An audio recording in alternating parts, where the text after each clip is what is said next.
Hello students, मेरा नाम चेतना है और आज मैं अपने चैनल माय एग्ज़ाम सॉल्यूशन पे आपके लिए लेकर आई हूँ एक नया टॉपिक जो कि आप सबके लिए बहुत ही इम्पोर्टेंट होता है और हर सेमेस्टर में ये क्वेश्चन पूछा ही जाता है। तो ये टॉपिक है सर्वहारा वर्ग के नेतृत्व के रूप में कम्युनिस्ट पार्टी, यानी जो सर्वहारा वर्ग थे उनका कैसे कम्युनिस्ट पार्टी ने नेतृत्व किया और कैसे उनका विकास किया और उसमें चेंजेस लाए सर्वहारा वर्ग। तो हम इस टॉपिक में क्या इम्पोर्टेंट है, क्या चीज़ें उसके बारे में पढ़ेंगे और इसका क्वेश्चन कैसे बनता है, कैसे हमें आंसर करना है, ये हम देखेंगे। तो इसमें सबसे पहले हम जानेंगे कि लेनिन कौन थे, जिनका बहुत बड़ा योगदान था इसमें। तो लेनिन के बारे में इसमें सवाल आता ही है जब हम कम्युनिस्ट पार्टी की बात करते हैं। तो नेक्स्ट है सर्वहारा वर्ग क्या है, यानी कि सर्वहारा वर्ग क्या है, पहले आप ये जानेंगे तभी आप पूरा क्वेश्चन समझ पाएंगे। और उसके बाद हम देखेंगे कि कम्युनिस्ट पार्टी ने उसको कैसे उसका सपोर्ट किया, कैसे उसका नेतृत्व किया, ये हम देखते हैं। तो चलिए क्वेश्चन को शुरू करते हैं। सबसे पहले हम जानते हैं कि सर्वहारा वर्ग था क्या, मतलब कौन थे वो लोग, जब भी हम इस टॉपिक को समझ पाएंगे। तो सर्वहारा वर्ग जो थे वो ऐसे लोग थे जो बहुत ही पिछड़े हुए थे, गरीब थे और मजदूर लोग जिन्हें कहते हैं।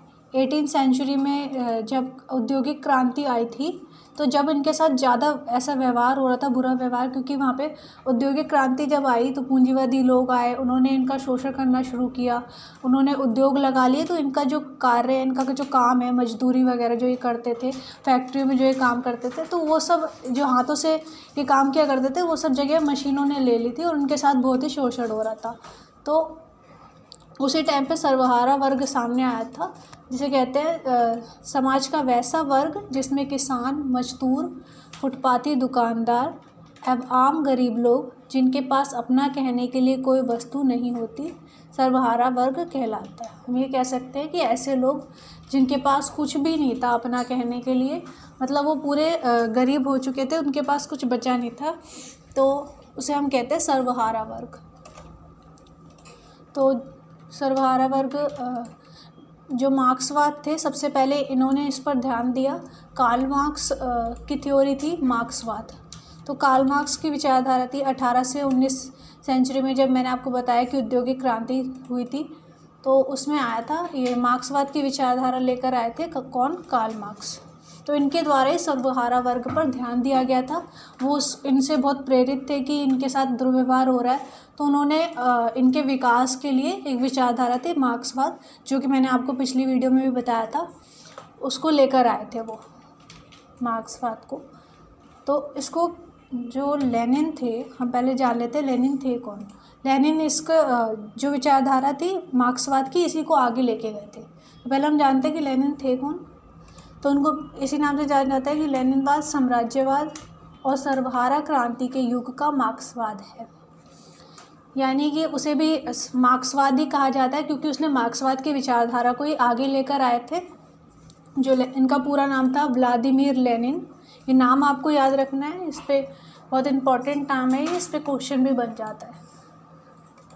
और तो उसे कहते हैं कि ये सर्वहारा क्रांति के युग का मार्क्सवाद है, यानी जब सर्वहारा क्रांति हुई, जब लोग इनके लिए आवाज़ उठाई गई तो उन्होंने मार्क्सवाद की जो विचारधारा थी उसी को आगे बढ़ाया था, उसी को आगे लेकर गए थे, तो इसलिए इनको इस नाम से जाना जाता है। ये आप अगर इसको ब्लैक पेन से हाईलाइट करके भी इस पॉइंट को लिख लेते हैं तो काफ़ी आपका क्वेश्चन अट्रैक्टिव लगता है। तो ये आप लिख सकते हैं कि वो सर्वहारा क्रांति के युग का मार्क्सवाद है। उनका पूरा नाम क्या था, व्लादिमीर लेनिन। विचारधारा के स्तर पर ये सर्वहारा क्रांति की ओर, विशेषकर सर्वहारा की तानाशाही की सिद्धांत का कार्यनीति है, यानी कि ये सर्वहारा की जो तानाशाही थी, सर्वहारा के लिए जो सिद्धांत थे उसकी ये नीति बनाई उसके लिए इन्होंने। तो मजदूर वर्ग अपने आर्थिक और राजनीतिक गतिविधियों के चलते अपने आप स्वतंत्र रूप से क्रांतिकारी नहीं बन सकता, इसलिए क्रांतिकारी चेतना कम्युनिस्ट पार्टी बनेगी। ये कहते थे कि जो मजदूर वर्ग है और जो राजनीतिक ये कहते थे कि जो मजदूर वर्ग है वो अपने आप आर्थिक और राजनीतिक रूप से इतने मतलब वो स्ट्रांग नहीं है कि अपने आप अपनी क्रांति कर सके, अपने लिए लड़ सके। तो जो उन्होंने कहा था कि जो कम्युनिस्ट पार्टी है वो उसका सपोर्ट करेगी, वो उसका नेतृत्व करेगी और ये इसके लिए लड़ेगी। तो कम्युनिस्ट पार्टी एक बनाई गई थी कि ये मजदूरों की तरफ से और जो भी गरीब लोग हैं, असहाय लोग हैं, उनके लिए ये खड़ी की गई थी पार्टी। तो आप इस तरह से लिख सकते हैं कि मजदूर वर्ग अपने आर्थिक और राजनीतिक गतिविधियों के चलते अपने आप स्वतंत्र रूप से क्रांतिकारी नहीं बन सकता, इसलिए क्रांतिकारी चेतना के रूप में कम्युनिस्ट पार्टी बनेगी, इन्होंने ये कहा था। तो फिर इन्होंने कम्युनिस्ट पार्टी का निर्माण किया और मतलब उस बन तो पहले ही चुकी थी कम्युनिस्ट पार्टी, बट उसको इस तरीके से तैयार किया गया कि वो कैसे सर्वहारा वर्ग का सपोर्ट कर सकती है।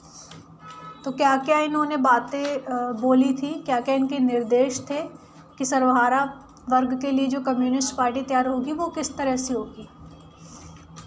इन्होंने लोकतांत्रिक केंद्रीवाद की संज्ञा दी थी, मतलब पार्टी संगठन जो था उसको उन्होंने लोकतांत्रिक केंद्रवाद की कहा था। लोकतांत्रिक केंद्रवाद इसलिए कहा था क्योंकि ये लोगों के लिए, लोगों के सभी लोगों पे ध्यान दिया जाता था इसमें, और केंद्र का मतलब वही होता है लोगों, सभी लोगों पे केंद्रित होना, ध्यान देना। तो इसलिए इन्होंने कहा था लोकतांत्रिक केंद्रवाद है जो पार्टी है इनकी। तो इसमें क्या क्या इनके निर्देश थे कि क्या क्या होना चाहिए इसमें, और कौन लोग इस पार्टी में आएंगे, कौन सम्मिलित होंगे, कौन इसका नेतृत्व करेगा, कैसे ये पार्टी चलेगी, कैसे इसका विकास होगा, ये सब इनके निर्देश में आता है। और ये बहुत इम्पॉर्टेंट टॉपिक है, इस पर क्वेश्चन बनता ही है। तो ये आपको पूरा पॉइंट्स आप नोट्स कर लें, और ये मतलब इसके एक्सप्लेनेशन भी यही है, क्योंकि मैंने इस बार आपके जो पॉइंट्स हैं काफ़ी बड़े बड़े लिखे हैं। तो हम पढ़ लेते हैं पहले। मजदूर वर्ग की पार्टी को एक क्रांतिकारी मार्क्सवादी कार्यक्रम पर आधारित होना चाहिए, जिस पर अमल करते समय ध्यान रखना होगा कि समाजवाद के लिए संघर्ष में प्रवृत्ति हो रही है। यानी कि एक ऐसी पार्टी जो कि ध्यान रखे कि जो पार्टी में सम्मिलित तो हो, पर ये भी ध्यान रखे कि उसमें विकास हो रहा है कि नहीं। यानी हमने पार्टी बनाई है, उसमें कार्य कैसे चल रहे हैं, कैसे उनको हमें अपने जो आंदोलन हम कर रहे हैं, जो भी क्रांति कर रहे हैं, उसको कैसे आगे बढ़ा सकते हैं और कैसे उसका विकास कर सकते हैं, इन सब बातों का ध्यान रखना चाहिए। पार्टी की सदस्यता सहमत कार्यकर्ताओं को ही दी जाएगी और वे ही पार्टी पर समग्र रूप से नियंत्रण रखेंगे।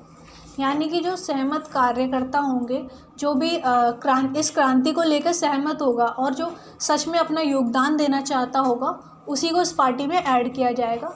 और जैसे हम कहते हैं ना कि अगर हमें किसी भी पार्टी में हमें किसी भी विचार पर हमें सहमत होना चाहते हैं, तभी तो हम उसके योगदान देने लायक बनेंगे।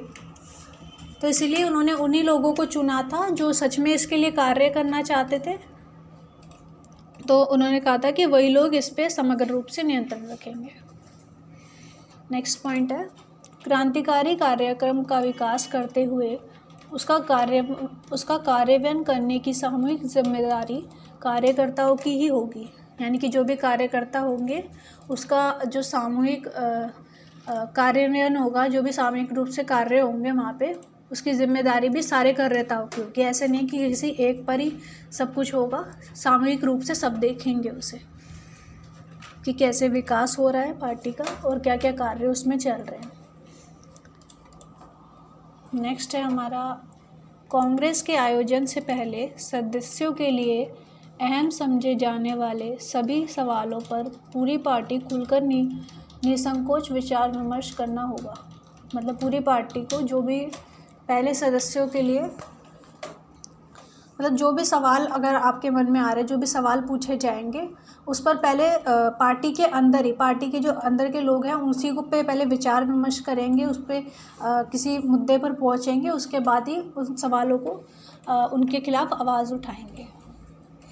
नेक्स्ट है, लोकतांत्रिक रूप से प्रतिनिधियों का चुनाव होगा जो कम्युनिस्ट पार्टी को संभालेगी, और ये चुनाव हर 2 साल बाद होंगे। यानी कि जो भी कम्युनिस्ट पार्टी का इन्होंने ये रखा था कि हर 2 साल बाद इसके चुनाव होंगे, और चुनाव में कौन सा प्रतिनिधि खड़ा होएगा, जो लोकतांत्रिक रूप से मतलब लोगों द्वारा चुना जाएगा, जो लोगों जिससे सभी लोग पार्टी के सहमत होंगे उसी को हम खड़ा करेंगे और हर 2 साल बाद ये चुनाव होंगे। नेक्स्ट है, पार्टी की रोज़मर्रा संचालन के लिए केंद्रीय समिति विभिन्न स्तरों पर कमेटियां गठित करेंगी।